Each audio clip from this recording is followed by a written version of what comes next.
Hello, this is Ron Stevenson of barlowknife.com, barlow-knife.com. It's a resource for acoustic musicians in New Jersey, connecting us to each other and to great national musicians and traditions like my guest today, Paul Kirk Jr. Hi, Paul. Hi, Ron. So first, let me give a brief introduction of you, which itself is difficult. But Paul Kirk Jr. began playing the fiddle at age 9, and by age 17 had taught himself several instruments, including string bass, cello, keyboard, and viola. And subsequently, he attended Cleveland State University, where he studied viola, music theory, and composition, as well as music education, music history, and musicology. Yes. Quite an accomplished fellow. He currently plays fiddle with Down the Road Old Time String Band, which he founded in 2015. He teaches fiddle as well. He leads an old time music program at the Music Settlement in Cleveland, Ohio. And he gives presentations and lectures also about collectibles and antiques. So he's an old time guy all around. And since 2018, he's been documenting very rare and obscure tunes and underrepresented source fiddlers through his Old Time Tune of the Week series on YouTube, which I will be pleased to also offer here on barlowknife.com, thanks to his generosity. I just want to mention two other things. He has a new book coming out about Oklahoma fiddlers, which I've pre-ordered, and I greatly look forward to seeing it. He's been very busy with that lately. And he also has a Patreon channel, and I support that, and I would definitely urge everyone to support that. So, Thank you. Paul, welcome. Thank you for having me, Ron. Thank you. So let's start out with the most basic question. Can you describe your background growing up in Cleveland, Ohio, and how that impacted your music and your musical pursuits? Yes, absolutely. So, when I was a kid learning these things, I couldn't find anybody else who was interested in the same kind of music I was. I did end up playing in the school orchestra when I was in junior high and high school, there were no lessons involved there. You were expected to have private lessons, and I wasn't allowed to have private lessons. My parents would not. My father wouldn't give them to me. My mother tried to get my father to give me some lessons, and he said, "Well, why should I pay for lessons if he already knows how to play?" So I did know how to play. That was a good thing. There were some kids in the school orchestra that I communicated with, and we were friends. But I never really played much music with them because I always felt that since I didn't have private lessons, they had private lessons, I was somehow less of a musician, and the music that we played wasn't always quite the same kind of stuff. I did like early music. I liked Baroque music. I liked Renaissance music, but I also liked fiddle music, which again is kind of a form of early music if you think about it. There weren't really there weren't any folk musicians that I knew of in those days where I was growing up. So how that impacted me was I decided to do it myself. I was really determined, and I pursued it then myself. Okay, so you're talking about cello in the school orchestra at first? No, actually, in the school orchestra at that time, I was playing violin. But then, when I was in junior high, at some point, the orchestra director asked if anybody wanted to play upright bass to see him, and I thought, Right. "Ooh, this is a great opportunity," because my best friend was in the cello section. As a kid, you don't think about, well, even when you're in orchestra, it's not like I could, sit there and, talk to my friend play cello, but somehow, I wanted to do it because I would be near the cello section. Right. So he gave me one of the school string basses, showed me again after school how to hold it, how to draw the bow, those very preliminary things. And he let me take the instrument home. And he said, when you feel ready to play something for me, we'll see if you're good enough to we can put you in an orchestra. So I played it, and I remember we had a long holiday weekend, and I was determined to get an orchestra. And it wasn't very long after he gave me the bass, and so I came back after the long weekend, and I said, I'm ready to play something for you. He looked a little surprised. He said, "Okay." meet me after school, and I played him something. He said, "Okay, you're an orchestra." So Wow. I was a string bass player, and after that, then I kind of was wanting to go back to violin. So That's something. And how about the way in which you came to play at such an early age, the fiddle, and age 9, yes, yes. how you taught yourself, and just get a little bit into that if you could. Absolutely, yes. So I started off with just school lessons. Well, we had to actually give up part of our recess time, our playground time, if you will, and it was just basically how to hold the instrument, how to draw the bow across a string. And I remember at the end of that school year being able to play "Mary Had a Little Lamb." And now summertime, that's it. They kind of expected if you wanted to continue with this, you would take private lessons. Well, obviously I did not have them. So I would go to the library. I would sign out records. Of course, in those days we're talking about, old school, big Right. 33 instead of CDs and things like that, right? 33s.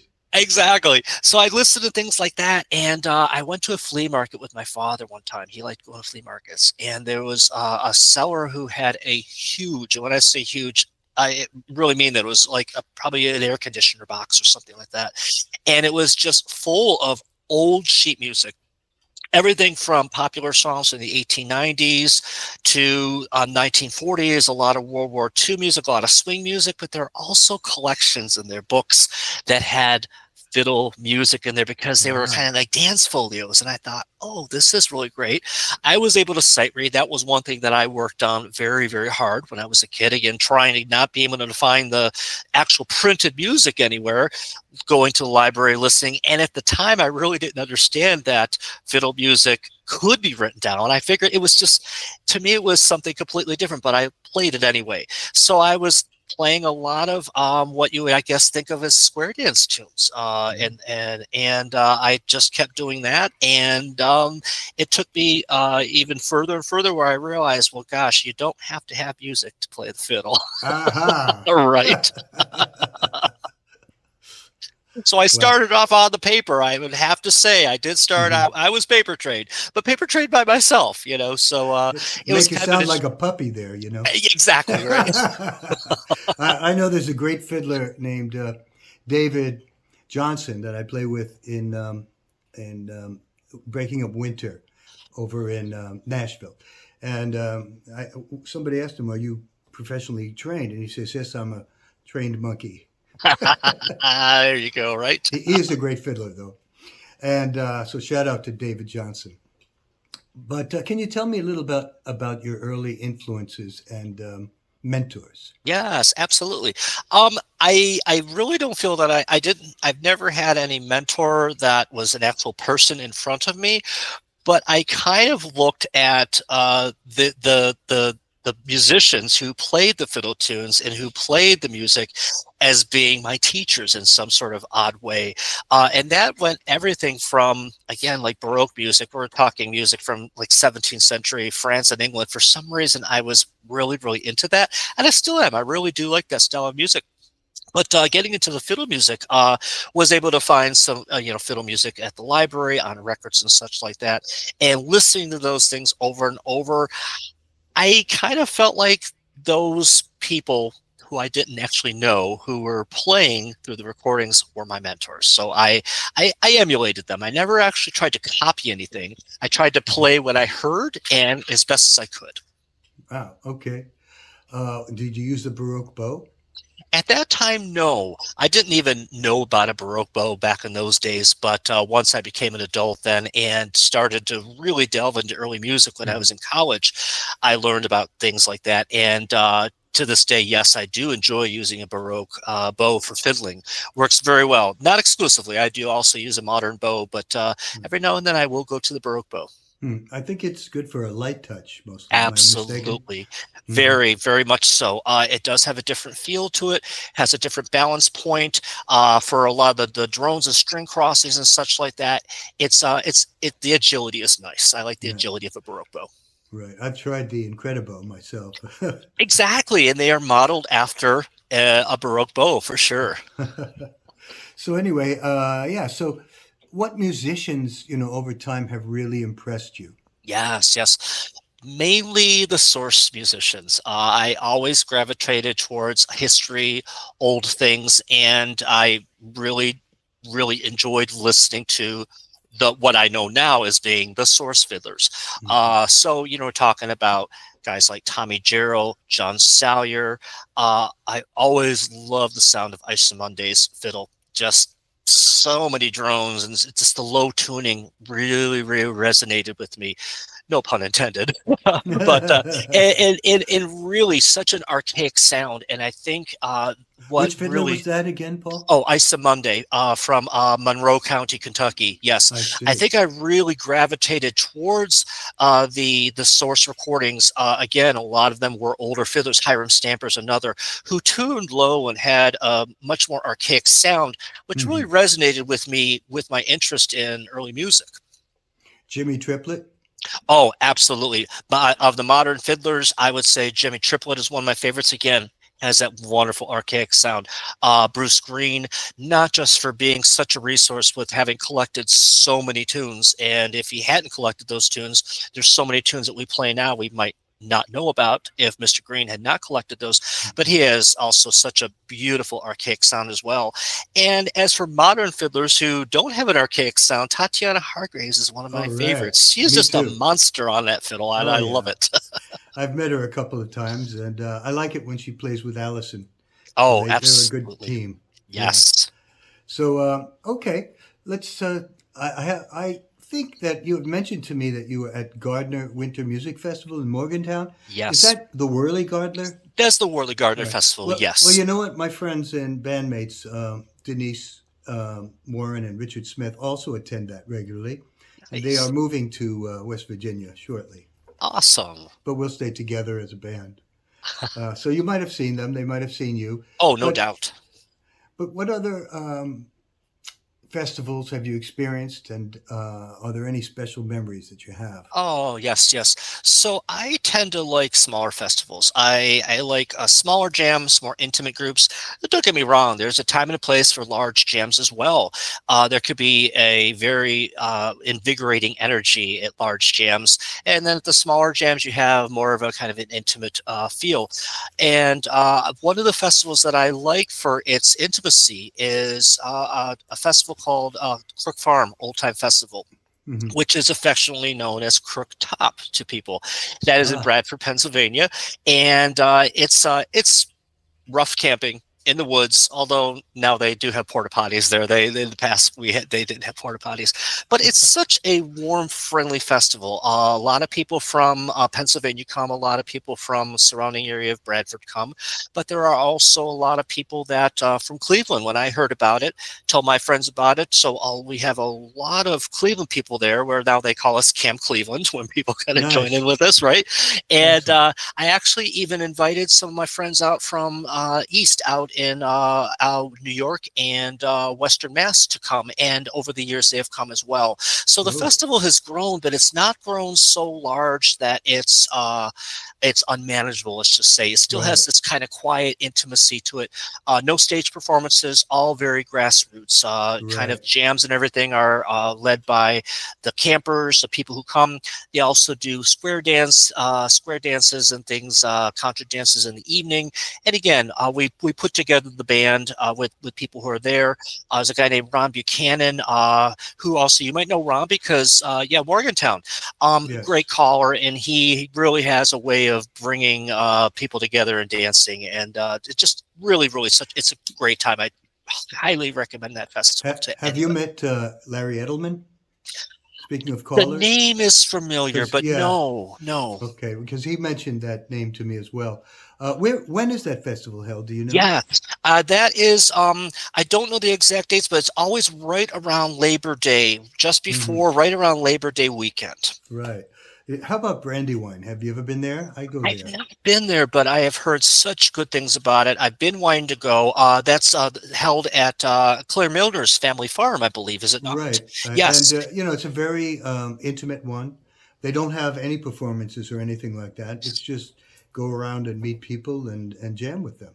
That's I, my kind of festival. so if you go there, I'll look forward to seeing you Oh, absolutely. You know, what has kept me away over the years is it's in June, I believe, and it's usually right around my there. Right. birthday. So I Ah. usually can't get away, but maybe I'll make it a birthday present to myself, maybe this year to go.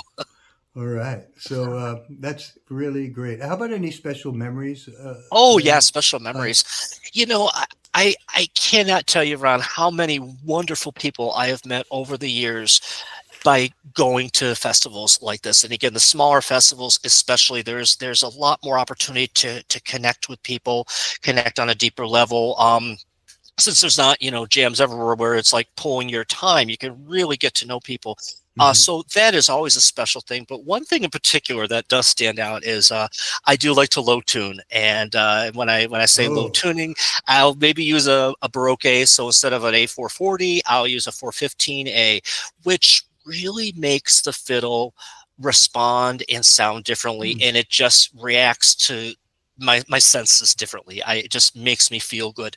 So this is something I do, and sometimes I'll tune a whole step lower. So instead of playing D tunes, so high bass A, D, A, E, I'll be Ah. tuned a whole step lower. Sorry, G, C, G, D. We're just talking about one whole step lower. Okay. Right. So Stephen Rapp, my banjo buddy, who you see in a lot of the old time Tuner League Yes. videos, we camped together. And so one morning, about 11 o'clock, we just started playing. And he's like, hey, you want to we said D tunes and C is what we'll call it, or I call it C high bass. Right. And I Right. said, yeah, let's do it. So we're playing, we're playing, we're playing. Of course, people come by. What are you guys doing? Can I join? Yeah, sure. And I said, well, this is what we're doing. I always let people know if I'm tuned low. Oh, great. Okay. More and more people coming by. Some people actually come to Camp Cleveland because they expect to have either obscure tunes, weird cricket tunes, low tuning, or all of the above. Yeah, they don't know what to expect, but they want something unusual. So more and more people are coming. That's And when the great. when the when the group was getting a little larger, I said, this is what we're doing. If anybody wants, to go to regular D, we absolutely can. No, no, we'd love to do it. Eventually, we ended up with probably about 2 dozen people out of the tent there, and we were at it for over 6 hours solid. Wow. And Nice. intermittently, I kept saying, if anybody wants to, change gear, no, no, everybody loved it. There was even a cello there. We had auto harps. We had a whole slew of instruments, and it was really, really wonderful. Great. So, how about some of the challenges and learning opportunities that you've experienced along the way? You've been in this music for a long time. Yes, yes, absolutely. I think one of my personal challenges has been like really finding my voice in the music. Where do I fit into this grand scheme of old time music? And everybody I see kind of, we Oh, all you have a know what, common. Paul? Oh yeah, yes. I, I wonder if I'm recording. Yes, I am. Oh Okay, yeah. so please Okay. go ahead. No worries. I had a little bit of a panic there for a second. Oh, no worries, Rod. No worries. Absolutely. Okay. So yes, doing things that are maybe a little non-traditional in the modern sense, Uh but huh. traditional in the very old sense, meaning that in the past, people didn't calibrate their fiddles to A440. People didn't obviously have electronic tuners. They Hmm. pulled the fiddle out, they tuned it according to intervals. So wherever your strings were, you based it on that. They weren't using electronic tuners and exact pitches. But if most of the old fiddlers were too low, and a lot of times when you listen to the Hmm. source recordings, they are very, very close to 415. That was the standard back then. That's what most Right. people knew Yes. were lower pitches, right? So I Yes. think those sorts of things, doing that in modern times without actually, I'm not a replicator. I don't try to replicate the sound of maybe what Monday did. Again, he tuned low. I don't try to imitate that, but I emulate it. This is part of me. So I think finding my voice in that and being quote unquote accepted by other people with these kind of unconventional things in modern times. It Hmm. it it took some perseverance just to kind of being who I am and accepting and saying, you know what, this is what I do, and it's okay. Right. I wonder what they used for a reference note. That's an interesting question, and I can tell you that again, doing a lot of the antiques and collectibles that I do, researching, looking at old Sears and Montgomery Ward's catalogs, thinking to myself, what things would people have had available to them out, in maybe more remote areas of the country. And Sears and Montgomery Ward, of course, we know, they did deliver to more, remote areas of the country. Right. So my goal there was to see what I can find in the terms of pitch pipes. And the interesting thing is I saw that they first started to become available in the 1890s, the late 1890s. I was lucky to have access to every single Montgomery Ward catalog that was ever printed when I Wow. was actually doing research on another book. It was a book on glassware some years ago. But every Montgomery Ward catalog, so I could see the progression. It's not like if you're missing an issue, you don't know when something's first started to be offered. So I saw that these pitch pipes were being offered in the late 1890s. And the interesting note I want to said, new high pitch. I believe that was how it was, new high pitch. That was a reference to a 440A, or a pitch that was higher than people were used to. So Wow. some might have possibly had those. If not that, maybe they just, also your A string. I don't usually we tune starting on the A. I don't know if necessarily they would have done that back then, but I think wherever that was, maybe they just used that as a reference point, and Hmm. everything interval wise fell into place from that. I remember back when I was a kid tuning to the telephone tone. Now that's a so what pitch was it? Do you remember, Ron? I can't remember, but that was with guitar. And Very interesting. who knows? I don't know what it was. Maybe a B or an E. I don't remember. That's pretty resourceful, though, I would say. Yes. So, can you talk about a whole nother dimension of what you do, your experience as a teacher? Absolutely, yes. First of all, I love teaching. I adore teaching. I think I realized from an early age that I somehow was some form of a teacher, a leader at least. And I remember as a child actually being put into little positions of management. I remember being in a third grade that long ago, and there was a unit we had at school where each class would make something and sell things, and then the money went towards, I don't even remember that, but I do remember our class where we were doing candles. We were making candles, and the teacher put me in a position of one of the leaders. I don't remember exactly what they called us, manager, if you will. I oversaw the other kids making these candles. So I always have loved teaching, and to me, teaching is really a special thing, because you are, especially with this music, we are passing something on to the next person, who in turn will pass it on to another person. Now, if they're not passing it on to another person in terms of teaching them how to play an instrument, they're still passing along the music. Other people are being exposed to the music. They're hearing the music because you gave it to them, they gave it to. So it's a very giving thing to me. Teaching is a very Right. giving thing. I think it's a very special thing as well. That's how I view teaching. It's an honor for me to teach people. Yes, and at the same time, I think you've devised your own practical methods for helping people, especially with the fiddle. Absolutely, yes. So a lot of that involves that self introspection, especially during 2020, when there were a lot of lockdowns. We really weren't going at the bars and restaurant places. We're not hiring musicians. A lot of time to really sit and focus and cultivate what I was doing, and really looking within. And what I came to discover is, in fiddle lessons, people want to know. They want a little piece of you. In others, how do I get my instrument, this tune I'm playing, to sound like what you're doing?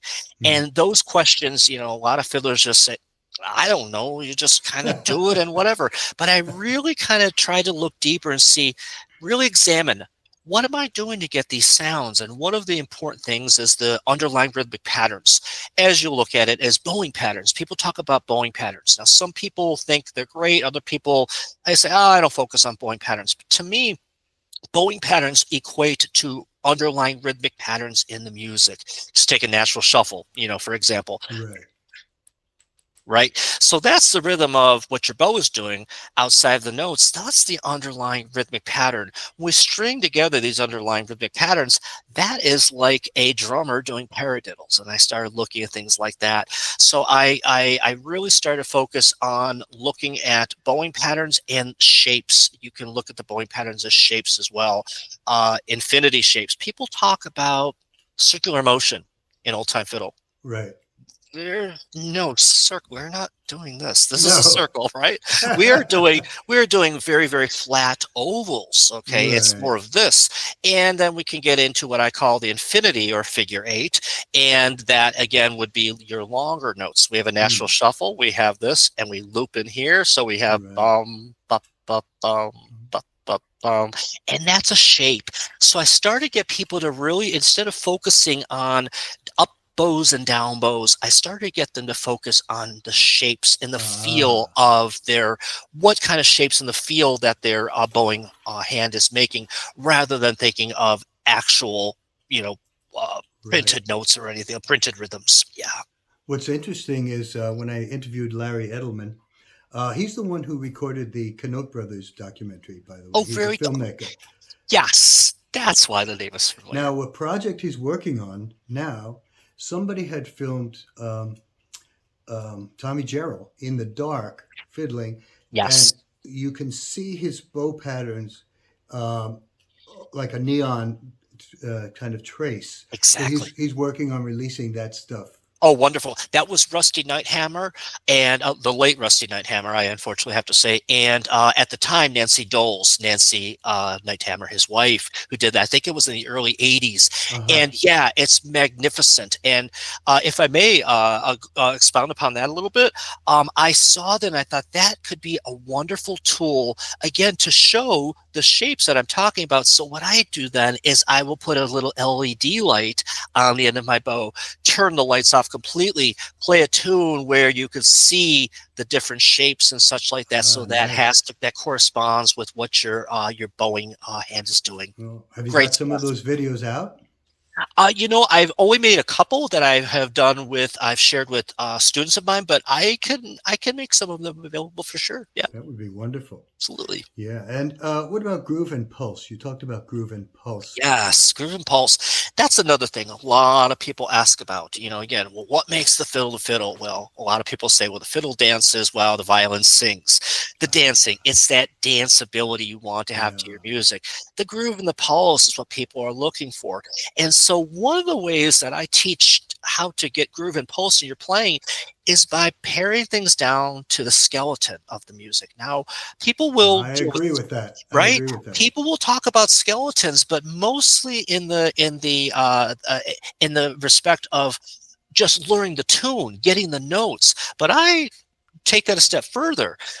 Pare down the tune to the skeleton, not just to get the notes, but to really, really work on your groove. The way I look at it, if you can't get a groove with simple long bows, and again, I'm talking about certain shapes here, how do you expect to get it with a full tune with all the different rhythms and notes? So take it down, pare it down to the really just long bows, just ups and downs, and then Right. gradually Hmm. add your shapes in there. Okay, start to get a groove and a pulse on the skeleton.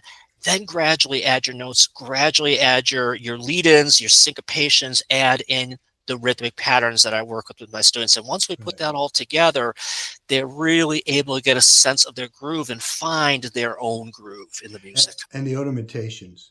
One of the problems I have with written music is that it transcribes all the ornamentations quite literally, Yes, and sometimes you actually lose the tune altogether.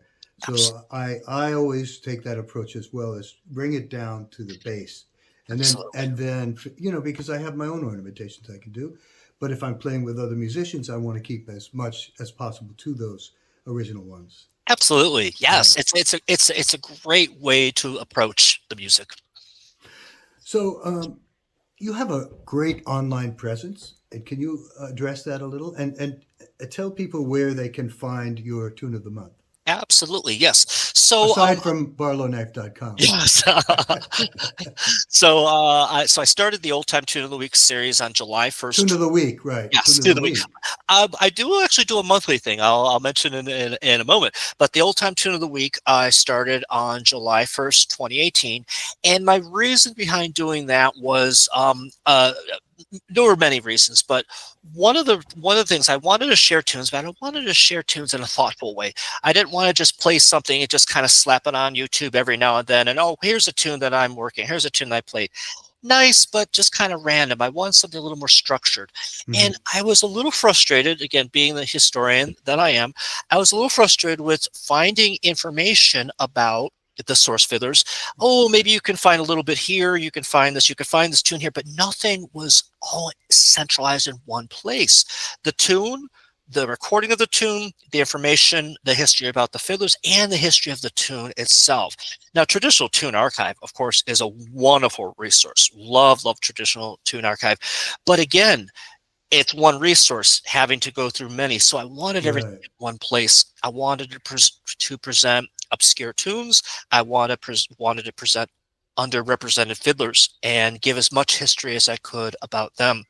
So that really, I have to say, probably began my online presence, because I just wanted to share this stuff with everybody. I wanted to share what I found, which took me into looking into Marian Thedy's fiddle book, and a lot of the fiddlers in there who I felt were underrepresented, because who the heck are any of these guys except for the Collins family? Nobody knew who they were. Right. There's a guy in there, one of the tunes, White Creek, which has become a popular tune. I hear it more and more at festivals. The source fiddler is Red McLaren. Who Huh. the heck is this? Well, I found him. So things like that. I Really? just I wanted to put it all together in one central space. So that really began my online presence. And like I said, it's about sharing. It's about sharing the music and the information with people. That's wonderful. Have you ever met Gary Harrison and these fiddlers who have I uh, unfortunately never got to meet Gary. No. and you've created quite a few of your own tunes. Yes. How do you get them out? And tell me a little bit about those. Absolutely. So I started to become obsessed with writing tunes about the year 2008. And that went from maybe 2008 to maybe 2012 or 13, something like that. Wasn't very, very long. And I wrote over 500 of them. Most of them were in the Celtic vein. They were more of a Celtic style. However, some are more old-timey. The more old-timey ones I've actually done a little more recently, and I actually haven't gotten them out there. Years ago, I was looking to publish some books of them, because most of them they're dance tunes. They're able to be danced to. A lot of them are in the style of what we refer to as English country dance music. And there's a folk music organization out east they were going to help me get these things published. It just never came to fruition. I have the tunes. I actually did transcribe them all. I did them all in ABC. So there's a big binder like this. Nice. But Wow. I play the tunes locally. Some of the tunes my students have asked to learn, so I've taught them. So it's really pretty much just a small audience for these tunes. I did feature a couple of them for Old Time Tune of the Week, though. So a couple of them are snuck in there. I notice you try to have a picture of the fiddler, the source Yes. fiddler, on the wall when you introduce it. I wonder if you have a mirror to do that. That would be very complimentary to myself. Right. So, is there anything more you can tell me? Because there's been a lot of your time spent on the Marian Thede Yes. and the Fiddlers of Oklahoma, the fiddle book, the musicians and their tunes. Yes. Anything in particular you'd like to bring out about that? Yes. So I took on that project because I felt there was a story there. There was a more of a story than the wonderful story that Miss Thede told in the book. I just had a sense that she collected these tunes earlier. That there was something more behind all of this. So I really began to delve into that and started to connect the tunes and the names with actual people.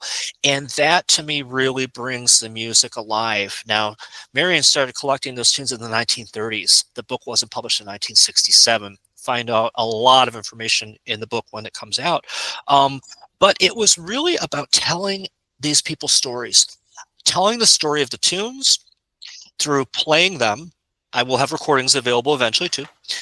Through the written transcriptions, because some people do like having the dots, and that is another way to get the music out there. I know there's a lot of people who feel that written music has no place in folk music, but I have to disagree. I play by ear. I can also write out music, and I can learn it from the paper as well. But if it weren't for Miss Thede writing out those tunes, there's so many of those tunes we would not know about. So Wow. there is one thing to say for when you write the tunes down. Obviously, they last. We are ensured of having them for future generations. Yes, we aim to do that with the oral tradition and playing them by ear, but at some point, there are tunes that will not get passed on to the next generation and are forgotten. So I think that that is. I really wanted to highlight what Miss Thede did and bring her to life as a person. And a lot of people, I think, I don't think they really understood her. And I had heard over the years people kind of referring to her as, oh, that violinist who played fiddle tunes, or that violinist who wrote down tunes. You get kind of negative in a negative light. She was so much more than that, so much more than that. So I wanted to tell her story. I wanted to tell the tune stories, and I wanted to tell the stories of her source musicians. Excellent. I look forward to your next book on Sarah Armstrong. Just a Right. suggestion. All right. Challenge accepted. Wow. So yes. So just to conclude, I would like to ask if you could give some of the URLs and the places we can find your stuff. Absolutely, yes. So right now I do have a website that is it's in the process of being built, and I know you can understand that, but I think you're even farther along than I am yet. Okay. So I eventually that will be, I believe it's paulkirk.com or something like that. I can check with you and give you the actual URL if I'm wrong on that. So that will be up and coming. That is where I plan to deposit all the recordings that I make of the tunes that I've transcribed from the fiddle book. So there you could find me on YouTube as Paul Kirk. That's pretty much it. Even though I And do have Facebook. oh, that's Facebook. right, and Facebook as well. Yes, Paul Kirk Jr. on Facebook. And Patreon. Yes. Patreon as well. Thank you. I'm so glad you're up on these things. My brain right now is just kind of like, eh. But yes, Patreon.